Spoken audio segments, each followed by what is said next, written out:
Alright, ladies and gentlemen, thanks for tuning in to my second vlog entry for CroatianSports.com. My name is Vedran Cavara, and good seeing you again. Just a couple of topics I'd like to touch on this week. This is going to be a little bit of a shorter edition because there hasn't been really much soccer for the national team, obviously. But the three topics I'd like to touch on would be Modric at Real Madrid, Mandzukic showing his worth, and Kranjčar. So let me just start off with Luka Modric. As most of you know, obviously he now plays for Real Madrid after enjoying a couple of good seasons at Tottenham, being one of the best players in the English Premier League. Obviously, Jose Mourinho and Real Madrid bought him before the start of this season, and they paid a good hefty sum for him, 35 million, which no matter what standard of currency you're talking about, it's a lot of money for any one single player. As the season has progressed, he's more and more so rode the bench, and some will say that he hasn't adapted to the Spanish game. And I think that is a fair criticism. However, I don't think he deserves to be branded as the worst buy of the transfer window or of the season. Slowly and lately, he's been coming on strong. For example, that scorching goal against Manchester United at Old Trafford, that pretty much put a dagger into the hearts of Manchester United fans. So I feel that from here on out he will prosper and he will get more playing time, and he will become one of the main cogs in the Real Madrid system.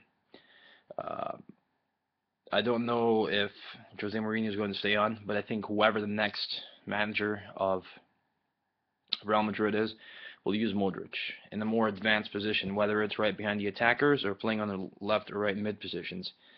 He can definitely get past defenders, he can set people up with awesome passes, and he can shoot. So I believe that he deserves to be more in an advanced position.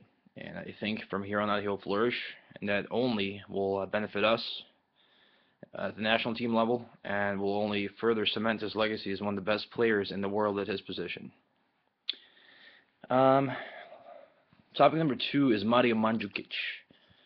What can I say about Mario that hasn't already been said? He's been in absolutely awesome form this year.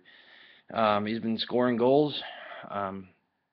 One will argue that he's ousted a world-class player in Mario Gomez, being that he's the starting striker for Germany.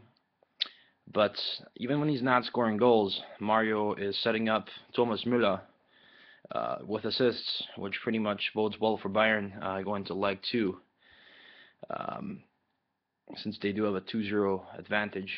But furthermore, as I illustrated in my articles before, maybe 6 months ago, during the summer transfer window, or actually right after it closed, I think I said something along the lines of him being able to hold possession and being able to distribute the ball to players such as Frank Ribery and Arjen Robben on the wings. And I believe that Mario has done that, and he keeps doing it even if he doesn't score goals.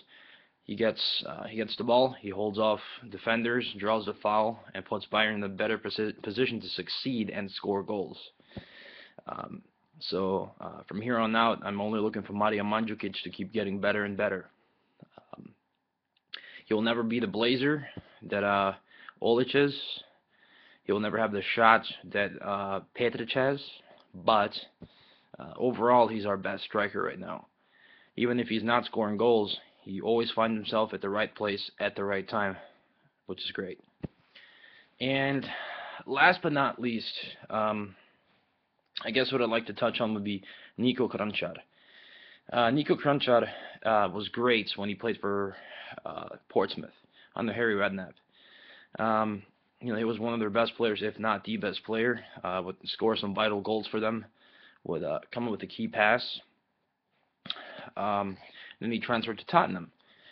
At Tottenham, he started off pretty decent, but as his career continued on at Tottenham, he continued riding the bench more and more and more and more. whether that be because of Rafael van der Vaart or Gareth Bale or whoever, you'd like to plug in here. Uh, Crenshaw does not help himself by being one of the slowest players on the field. Um, he's got a great shot. He's got some trickery to him, but the problem is, even at Tottenham, you know, running the bench stumped his development. Fast forward to this season, he transfers to Dynamo Kiev. Now, what's happening with him there? Riding the bench. What's happening to him at the national level? Riding the bench. Although he is getting more action, obviously, at the national team because he is a decent player. Now, the problem is he's 28 years old. He's not going to get much better, if at all. It does not help him that he's riding the bench at the national level, for the most, actually partially, and it does not help him that he's riding the bench at Dynamo Kiev. Now, my thoughts are he should transfer to Lokomotiv. Obviously, with Bilic being there and a couple of Croats being there, I think he would get more playing time, and I think that he deserves more playing time. Furthermore, he needs it because I think that he can be a vital player for us at the World Cup, pending we progress. And furthermore, he can help us qualify. So, Nico Kranjčar is a great player. I shouldn't say great player. I should say good player. However, he's not helping himself by being at Dynamo Kiev. I don't know if it's lack of ambition, if he doesn't show it in training or what have you, but I think he definitely could benefit from the move. And last but not least, I wanted to address one last thing.